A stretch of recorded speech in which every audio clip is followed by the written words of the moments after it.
এ ফেরেশতা, এ জমিন, তোমরা যারা জমিন ধ্বংস করে দিতে চাও, আমি আল্লাহও দেখতেছি কেমন গুনাহ হইতেছে।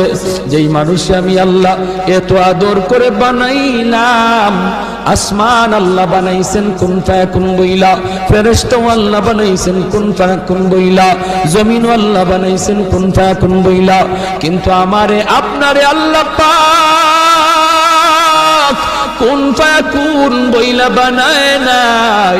আমাকে আপনাকে যখন আল্লাহ বানাইছে, খালাকতু বিয়াদাইয়া, আল্লাহ বলে আমি আমার নিজের হাত দিয়া বান্দা বান্দিরে বানাইছি।